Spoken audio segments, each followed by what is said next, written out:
Hi, good morning, everyone. Happy Wednesday. Hope you all are having a fabulous day so far.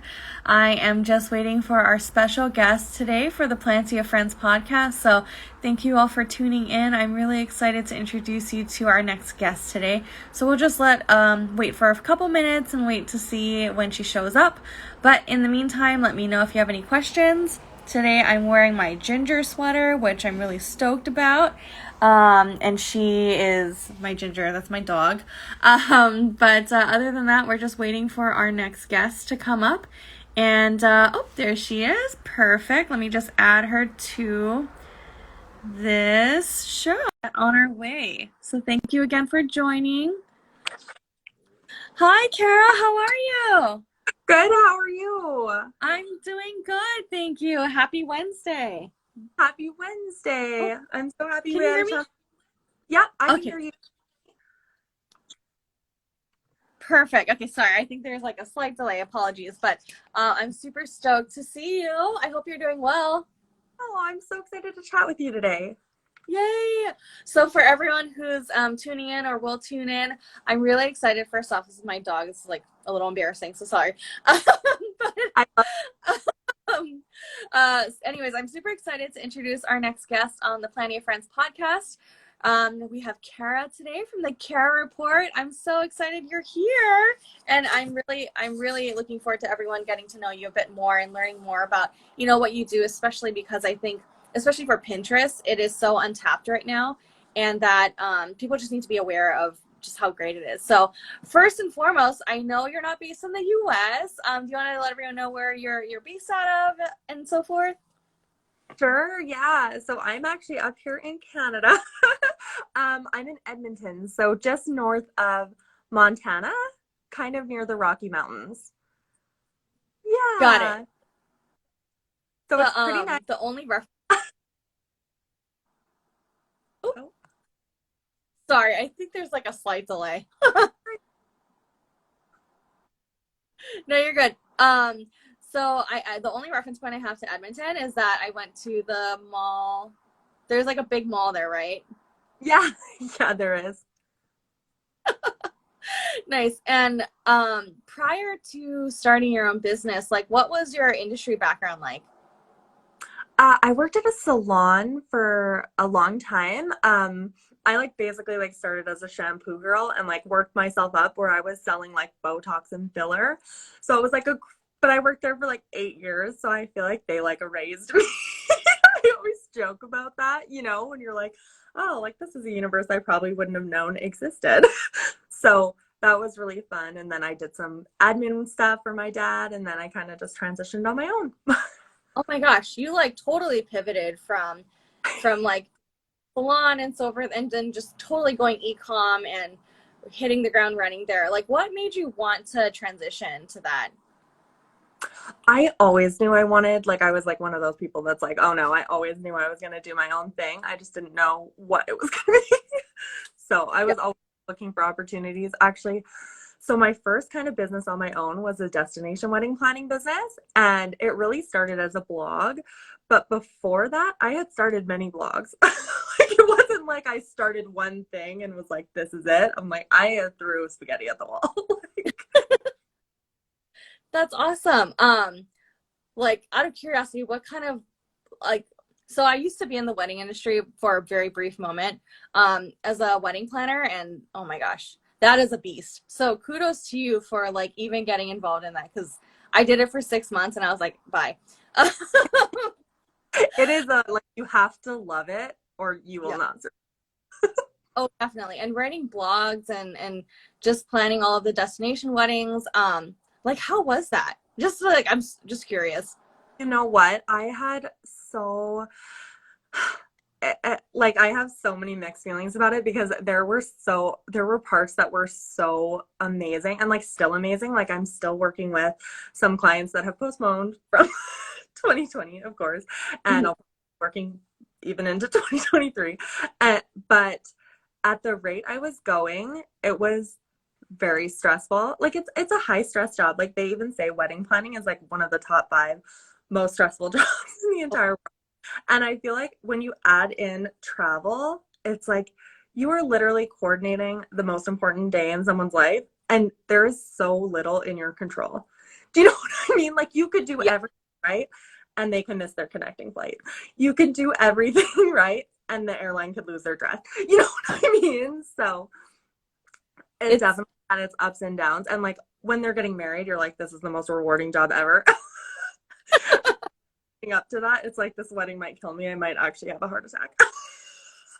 oh, for sure. Like, so when I did wedding planning, it was back in Hawaii where everyone was traveling there for destinations. And I remember we had one and they were just really indecisive. And I remember my mentor saying that like the indecisive couples are the worst because it's just like trying to pull strings and it's like, oh, maybe, I don't know. She's like, I'd rather have a customer who's like a little more high strung, but knows what they want versus like someone who can't make up any mind.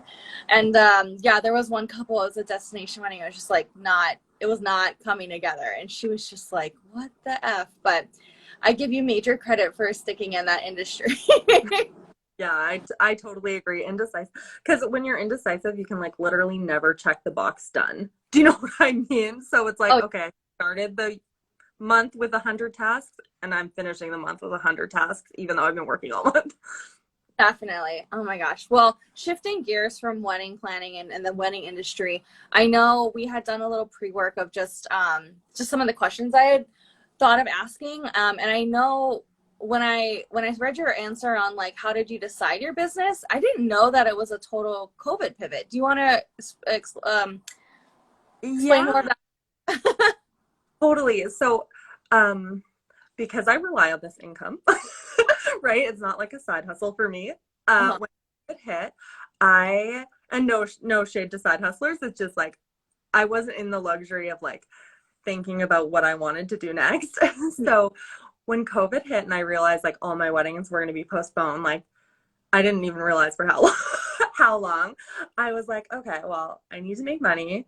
I literally just like listed out like all the things that I can do, right? And one of the things that stuck out to me is like what has worked well for me in my own wedding business. And I would say like this, when I had a little extra time, I was like, I didn't realize that 90% of our leads were coming from Google and Pinterest.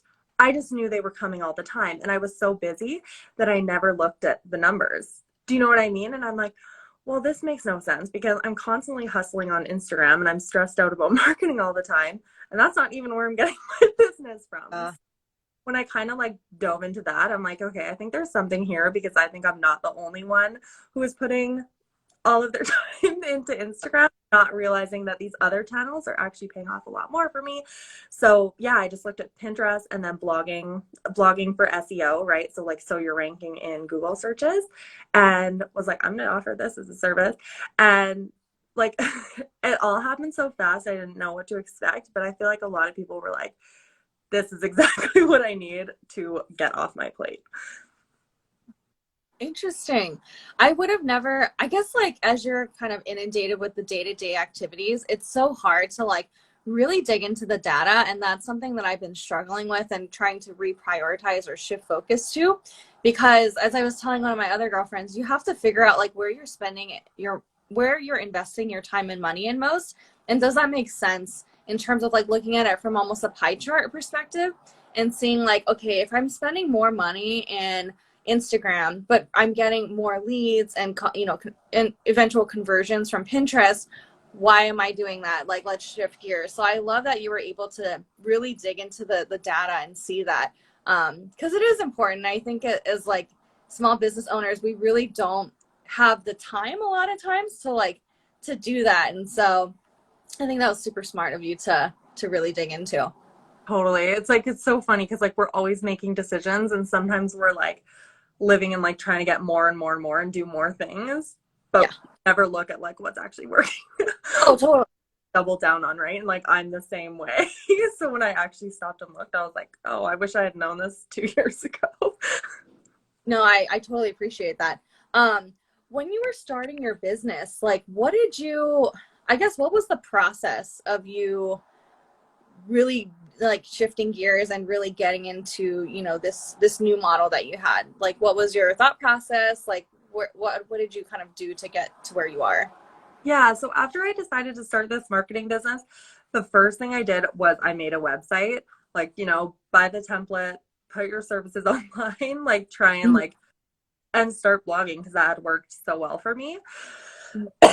When I started, I did a lot more work on Instagram. So I always think about like marketing as like fast and slow channels. So like even though I knew Pinterest and blogging would work, they take a long time to like ramp up. So I didn't Mhm. have the luxury of waiting for that.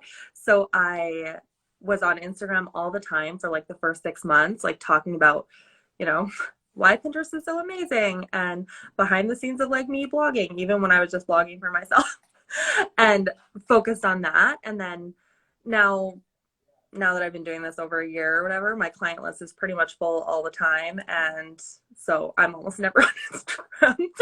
I feel like a bad marketer, but I'm like, this is not what I'm selling anyway.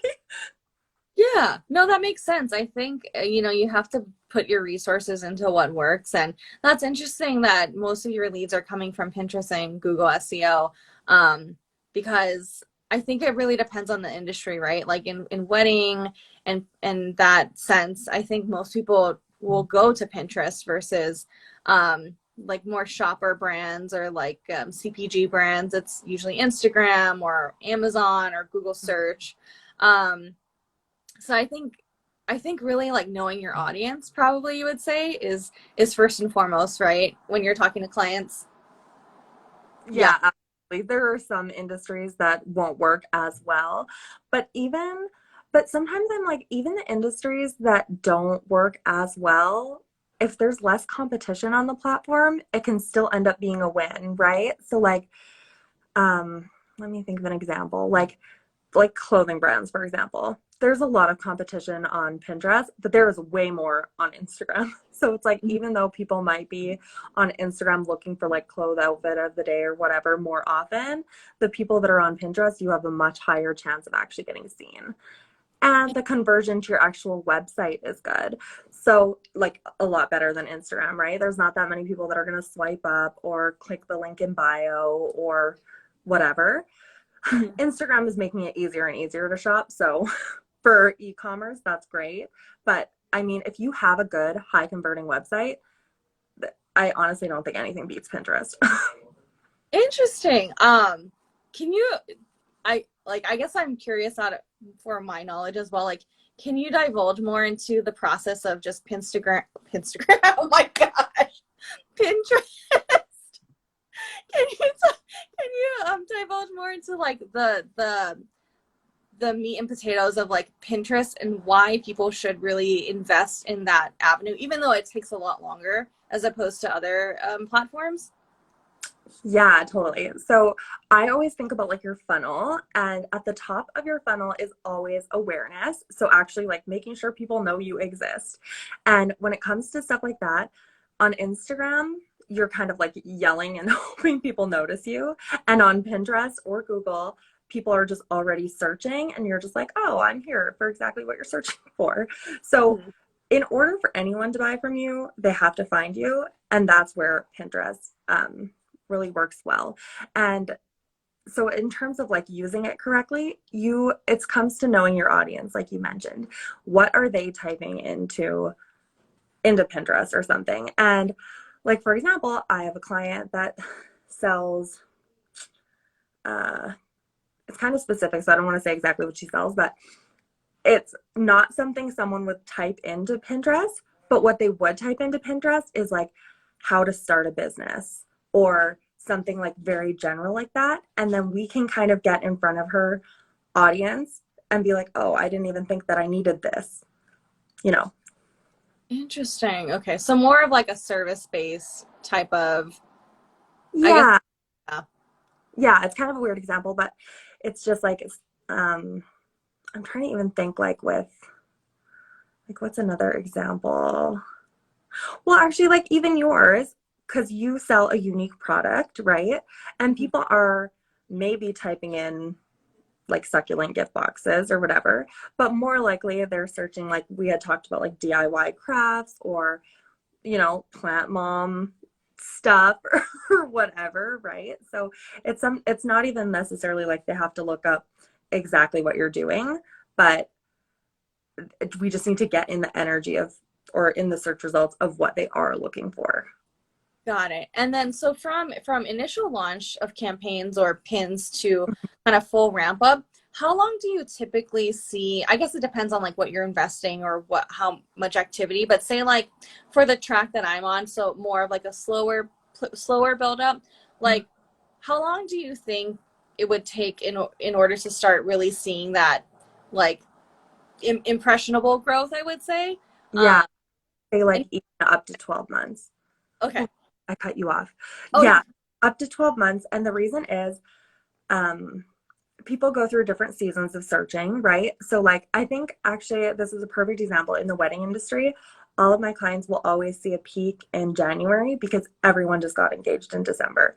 So, you know what I mean? Like, no matter what time of year you started, you're going to see a peak in January. The reason I say it could take up to 12 months is the first 3 to 6 months, Pinterest as an algorithm is kind of experimenting like where you really fit in. So we can do things on our side to try and like make it easy for them to know where you fit in. So like pin titles that match your board descriptions, that match your profile, like the more consistency across from pin to board to profile, the more consistency, the more likely that they're going to get a better sense of what you do. But they still try and kind of experiment with when people search X, where do they click your pin? Do you know what I mean? So like plant mom aesthetic, if your pin shows up, are people clicking it or are people more clicking it when they're looking for DIY crafts as an example?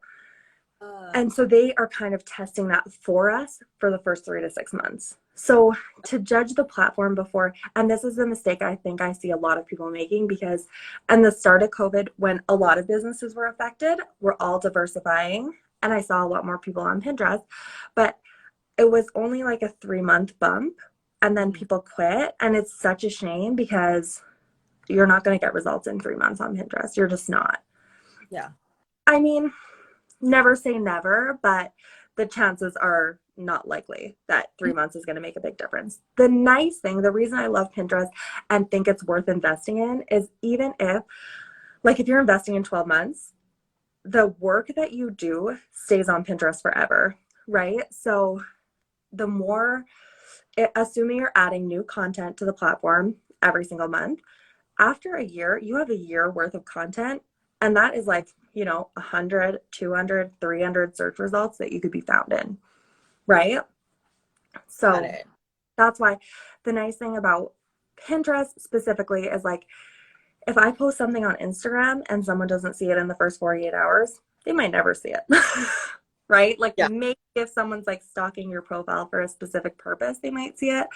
But for the most part, they'll never see it again. Whereas Pinterest users will keep seeing the same content for as long as it's relevant. Interesting. Okay, so it's really about playing that long tail game and like not taking the pedal off the gas, so to speak, because it does take a long time. It's kind of similar to like in the Amazon world where I'm used to. A product can take upwards of 9 months to really get any momentum, and I think a lot of um, a lot of businesses will pull out after like 3 to 6 months because they're not seeing any return. And I think also, especially since we live in such a like fast pace environment right now where everything's so dynamic that people, if they don't see immediate results or that immediate gratification, then they'll just kind of like revamp and restructure. But with Pinterest, it sounds more like, you really have to play the long tail game. And actually, I wanted to also get your opinion on, and I know we've talked about this, but I think for viewers, it would make Yeah. sense, is organic versus ad growth. Um, like in terms of your experience, in your experience, what are you seeing with ad growth or advertisement placements, and do you think they're actually effective, or would you recommend really just sticking to the game plan that we originally had?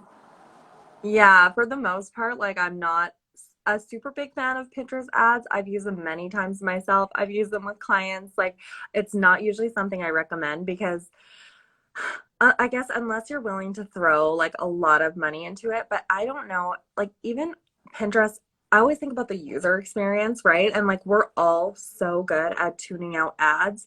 And so like when I'm using Pinterest as a user, sometimes I see promoted things that are totally completely irrelevant to what I'm looking for. And it's Yeah. like I don't want my money going toward that. Right? So like I know like I think we were talking to someone and they said like the minimum budget that they recommend is like $100 a day. And Yeah. that's just so that they can learn where your ads perform well. And for that, I think Pinterest has a little ways to go, like compared to like Facebook or Facebook ads or Instagram ads. I think they're a little more effective for like quick results in my when I've kind of played with both. Got it.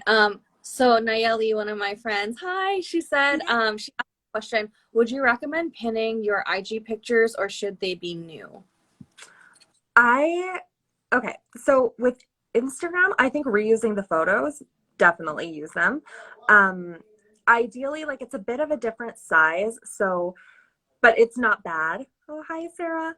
Um, but basically, the thing is, if you put your Instagram post, sorry, on Pinterest, I do think you should switch up the keywords on the pin titles and pin descriptions, and it should be different than what's in your caption without knowing what you put in your caption specifically. But a lot of times people use like really flowery language, like, the sky is the limit or something. But like with Pinterest, you want to be like the red dress or whatever you're trying to sell. Like you want to be like so keyword focused. And I know Instagram has said they're trying to like move more into the searchability, but I don't think people have adjusted. So if you have keywords in your Instagram captions, definitely post it on there. If you are using a lot of stuff that is not necessarily like super keyword focused, you could end up just confusing the platform because they're like, why is she talking about the sky's the limit? I thought this was a wedding account or whatever. Right? Because Pinterest really, really values like consistency over everything else. Okay. And in terms of like priority, would you say like title, description, keywords, like what does Pinterest value the most out of the three categories, I guess? Mm, that's a good question. I think the title is the most important. And then I always think of like the pin description like supports what you put in the title. Got it. If Got that it. makes sense. Okay. So like if I said, you know, the boho wedding or something, and then the description could be like boho wedding table decor and candles and whatever. It's like supporting that what I said is in the title is in there. And Pinterest can also see what's actually in the photo. So that's something to keep in mind. Like you don't want to be posting like home decor and then in your pin title it's like get 50% off X Mm. or whatever, like if it doesn't match what's in the photo. And Pinterest can also see like what's on Pinterest will actually follow the link and see what's on your website. So you need to make sure that that is relevant too. Like you don't want to be posting um, like a picture that is going to mislead users. And this is where I think a lot of people get in trouble about landing pages, which is why I love blogs so much. Because we see like a landing page, for example, if you're like 10 tips to XYZ, and then I click on that and it's literally like a box being like, enter your email and I'll give you 10 tips. Like Pinterest doesn't like that because the user doesn't like that, right? So Pinterest can see like when they bounce off right away. Whereas instead, if you're like 10 tips to XYZ, you're leading them to a blog. And maybe even if that blog is like, gives me 4 tips and is like, give me your email for the rest of the 6, that is less bad. Interesting. Okay. I just learned like a ton of information, so thank you. I like my mind is like the emoji of the mind blown thing. Like, yeah, that's me. And I think it's so fascinating. And I really, really I would love people to explore more on Pinterest and like the value of it because it is more of a long tail game, but the rewards and benefits are so exponential once you really like dive into it. Which is why I'm thankful that Devin connected me to you because well, Devin, shout out to my Mile Square Moments. She's a wedding photographer in Hoboken, and she's an amazing photographer. And yeah, she led me to you, and I'm just really thankful for that. So thanks, Devin. I know. Devin's the best. She is. So I know we talked a lot about like Pinterest strategy and so forth. I really want to take it back to who you are and like what your brand stands for. What like how would you describe your brand or your personality? Yeah, I think like so as a brand, I really try to be like you know what, you're in control. Like we can have fun and we can kind of play with our marketing. And especially like when you take the pressure off not having enough clients, you can have a lot more fun with it, right? And like especially I work with a lot of solopreneurs or like maybe one team member, and it's like we don't have time to do all of the things. So when you set up long-term strategies, it gives you the freedom, and like so you don't always have to feel like if I don't post on Instagram this week I'm not going to get a sale. Right? It's like I want to like totally, I feel like a lot of us go into business because we want to make money and we want to have freedom, and that's what I want to help people get. That's the idea. I love that. Yes, helping others always helps each other. So, Totally. um, in speaking of help, like what kind of help have you had along your journey throughout the past year or so? Yeah, so I always I've had a business coach, the same business coach for actually 2 years, which is which is crazy. She is like, I started with her, obviously my wedding business, so she's more of a wedding business mentor, but she has like diversified her business, so I feel like I've kind of got to grow with her always being like a few steps ahead, which I feel like is the perfect position for a coach, right? You're Mhm. like I so I really believe in like getting like a mentor or coach or some sort of education. I know coaching can kind of be like hit or miss in this industry, in the online space. Mhm. So just finding someone that you trust and that you can, I would say, also be with for a long time, right? Because I think like there's a lot of like 3 month programs and like stuff like that. And, like they don't really work, or you Yeah. get out what you put in, you Yep. know. I shouldn't say they don't work, but there's a lot of stuff out there that's like, okay, I don't really know if I got my investment back. And sometimes it's like, because this 3 months ended up being busy and I didn't have time. Right. So, but I do believe in like, yeah, getting some help from someone that is where you want to be. Oh, definitely. I Yeah, it helps me all the time with oh, everything. like one of my mentors, I reach out to her. Like it's not a daily thing even. Like some people think coaching is so intensive and you have to do this like program, and those are great too if you're trying to start up or if you're like Mm. in a rut and you're like, how can I get this business to grow? I think it's great to have those like invigorator programs, but then just like touching base with your coach here and there is totally fine. Like I bounce random ideas off of her and she gives me great advice, but it's not something where I have to talk to her on a daily or even weekly basis. So Yeah, it's totally not.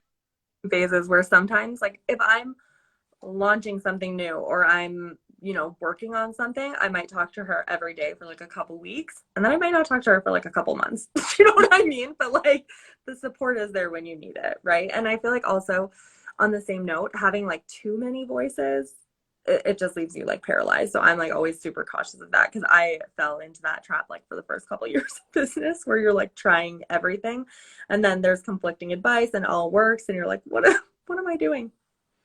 Oh, definitely. I think like too many cooks in the kitchen, so to speak, where it's like I think that's what I recently ran into is just there's so much content out there and there's so many resources that you can listen to like this TikTok or this like Clubhouse or this live feed, but really to your point of like honing into those one or two voices is truly instrumental in growing your business. Totally. Yeah. Um do you advertise your business at all or is it mostly organic? Yeah, um so my wedding business still runs. It's just I don't take on clients anymore, and that runs honestly 100% on Pinterest and blogging. And we don't create new content anymore. So like no new blogs, no new Pinterest, and we're still getting leads like every single day. So that is why it is so worth investing in. And then for this business, it is mostly word of word of mouth.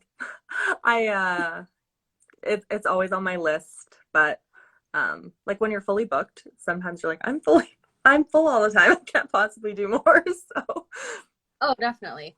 I think it's important to know your boundaries and know your limits on what you can take in, because I think it just causes more stress as opposed to, you get the revenue at the end of the day, but is it worth the stress investment, I guess?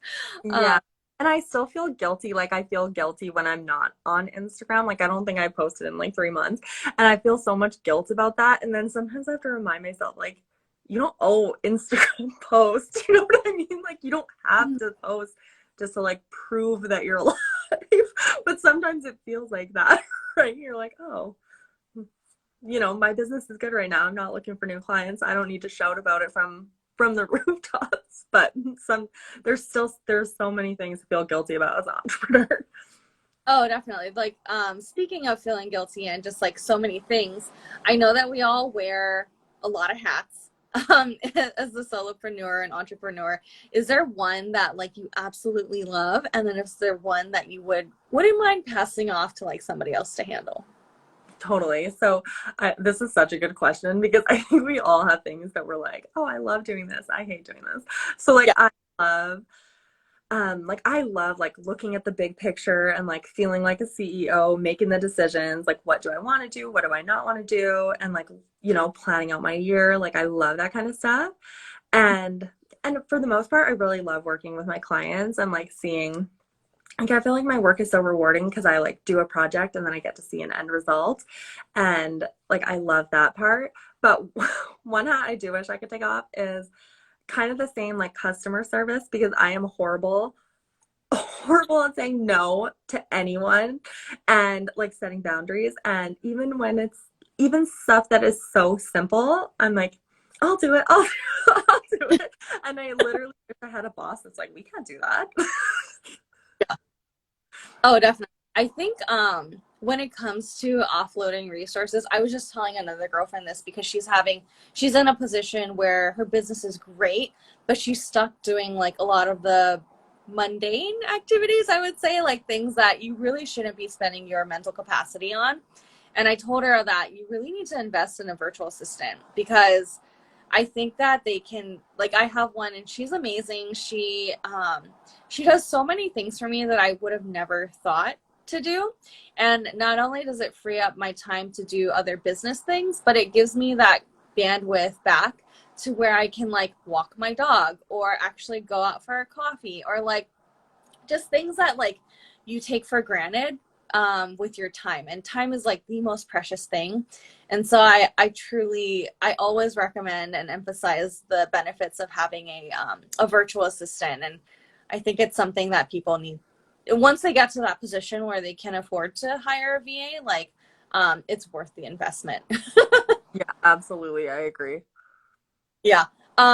So in terms of I guess like services you've outsourced in the past, like the different hats that we wear, is there anything that you've, given to somebody else to do? Or do you mostly do everything in-house? I no, I love to outsource things. I do. I'm like, oh, tax write-off. I outsourced recently, like when I started this business, I paid for like a professional graphic designer to do my like logo and branding and website and all that stuff. Because I was like, you know what? I want to write the copy and I feel like very strongly about like copywriting, and I feel like I didn't want to write words and shove it into a template. Like I'm pretty techie, so I can use a template. Do you know what I mean?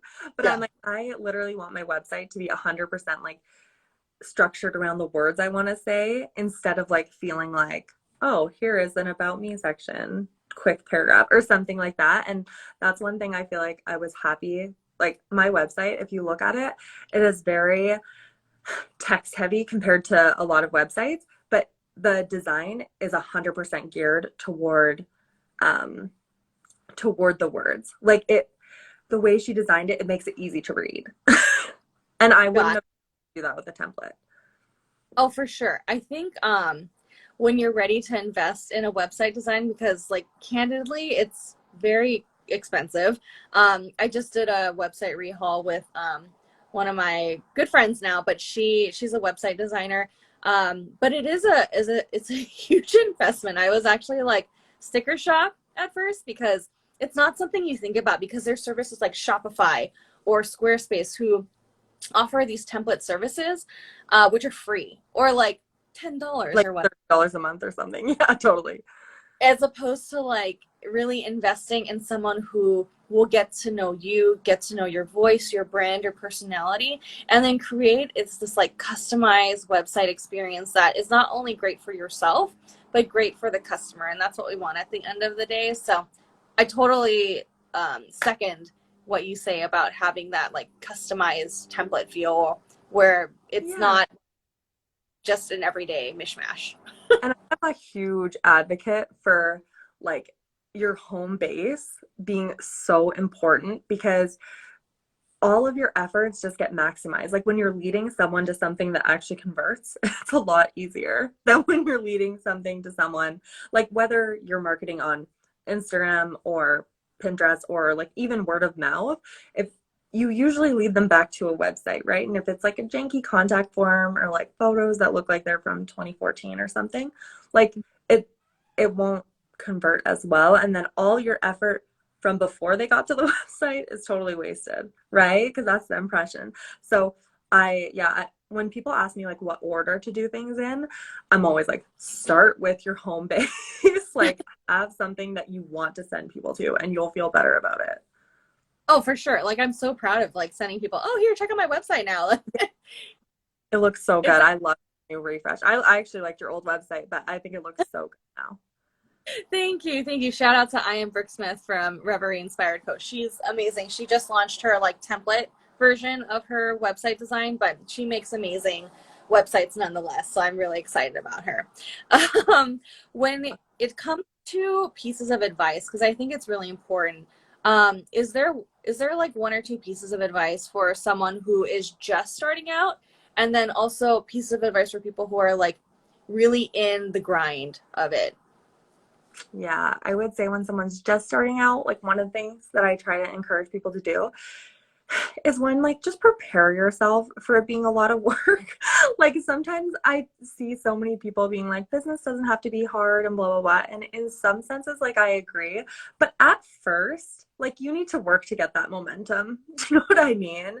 So I always recommend like one, just like prepare to hustle for a little bit and just try new things. Like you can sit in a room and think like you're gonna like something, but until you're like doing it, like give yourself kind of that freedom to be flexible and like just try things. There's certain things that I do now that I wouldn't have thought I would like to do.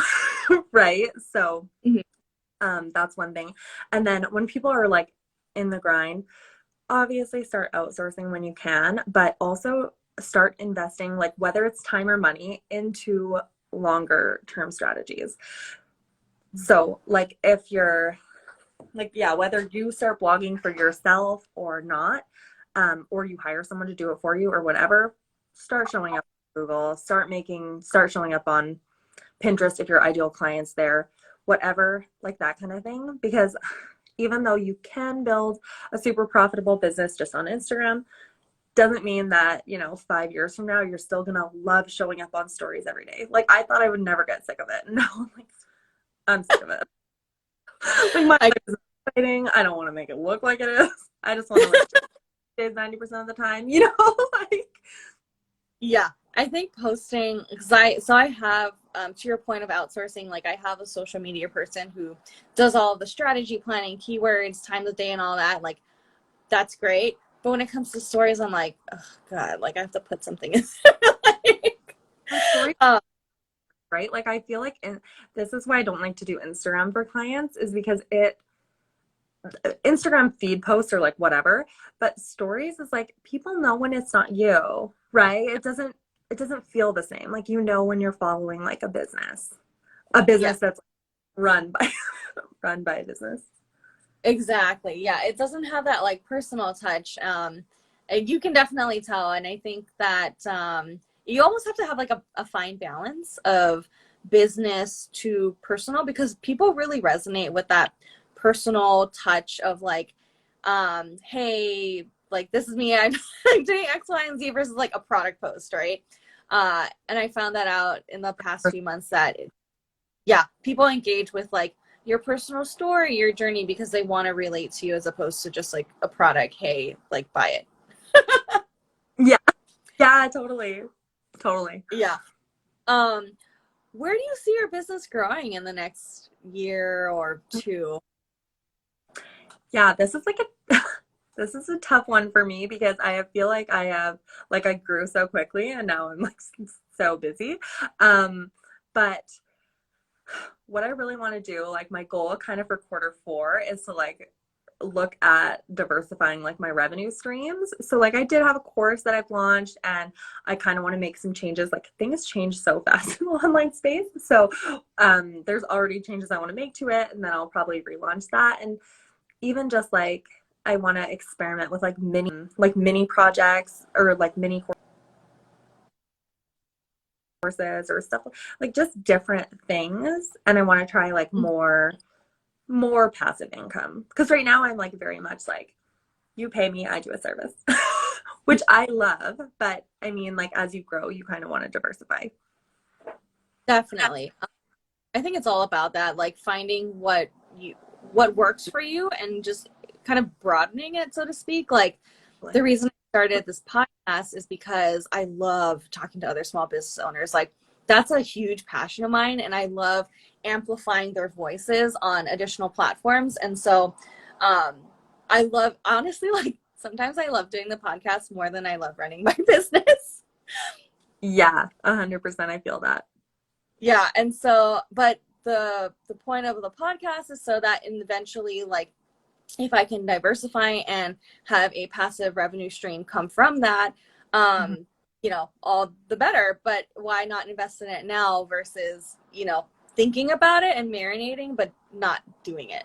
And I mean, a Yeah. podcast is a long game too, right? And there's so many ways that you can monetize it down the line. Like, or now, I don't know if you're monetizing it now, but like you can do ads, you can pitch your product, you can do affiliates, like so like your options are literally endless. Oh, definitely.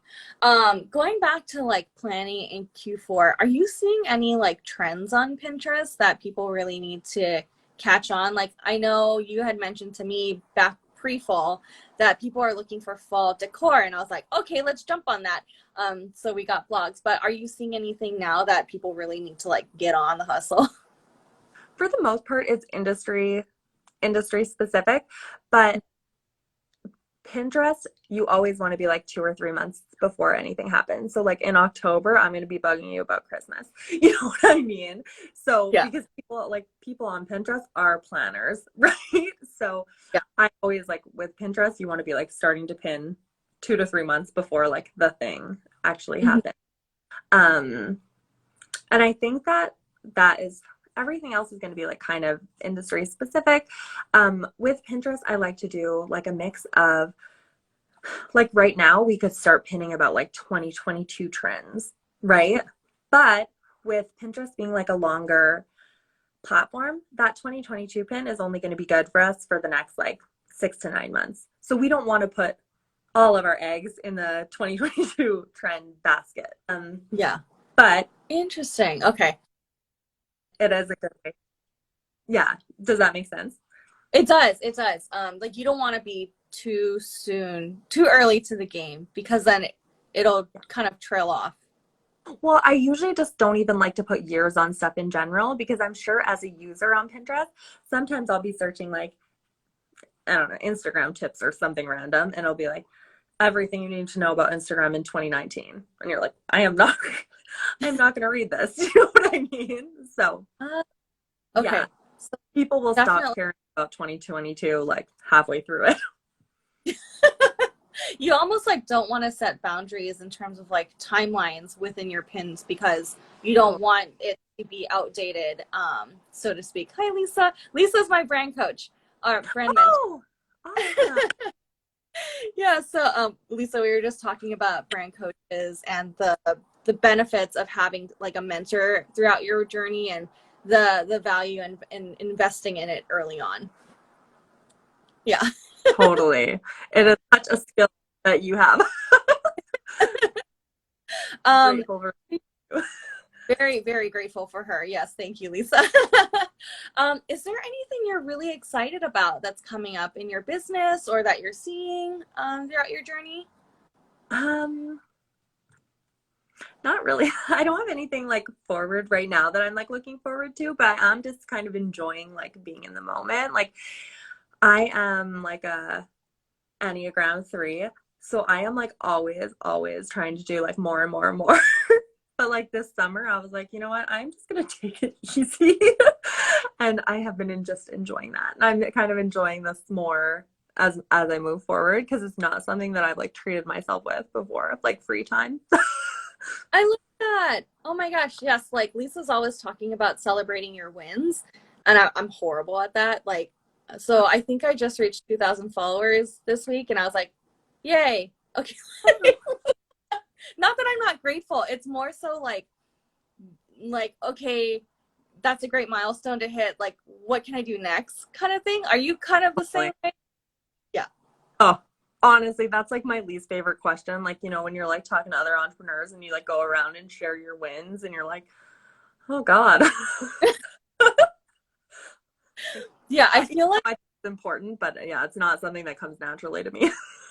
no, I think like we don't want to brag almost like Exactly. about things, but I think it's important to celebrate those wins, and whether that's more of an outwards like, hey, I did this kind of thing, or if it's more of a let's celebrate internally and like do something at home that really is worthy, or like buy your favorite bag, or go on a mini trip.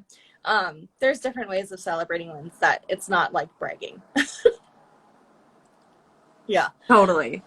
And like sometimes it's like you don't even have to do it with other people, right? Like I know my business coach is always like makes us hand in like our 90-day plans, and it's always like if I oh my God, sorry. If Oh, you're I complete my 90-day goals, I am going to treat myself to like X, and I like always fill in something like, and I never do it. And it's like, I literally could be like, oh, if I complete my 90-day goals, I'm booking a spa day or something. I could book a spa day. I'm not bragging to anyone. Do you know what I mean? But I don't know why it's so hard to celebrate.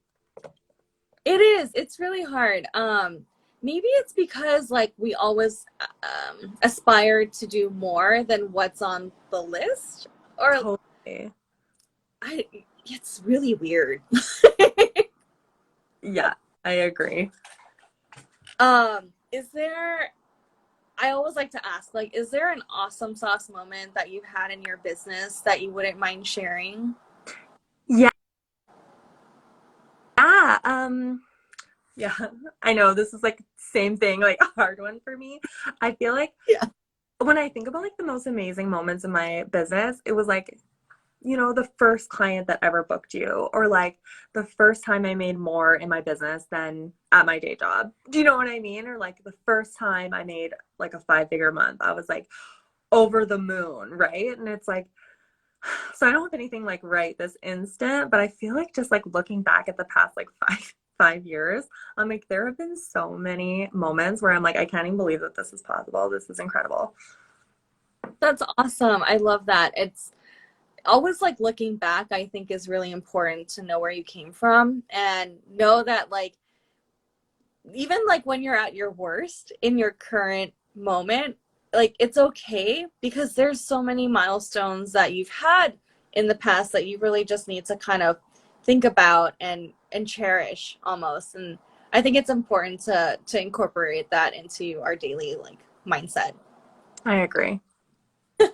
I know we're coming down on time a little bit, but um, kind of shifting gears back to tips and tricks of Pinterest and blogging and in your area, are there any kind of tips and tricks that you can give to others that you wouldn't mind sharing?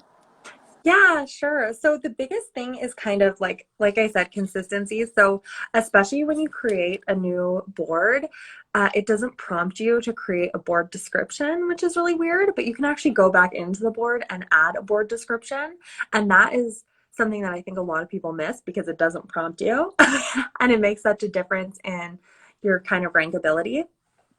Um, the other thing that I always recommend is like Tailwind Scheduler. There are other schedulers. I personally, for Pinterest, because it's more of a quantity thing, I recommend Tailwind just because I find it so easy and it lets you pin to like the same pin to different boards, which is super important. When you do that, you always want to pin to the most relevant board first and then like teeter off from there.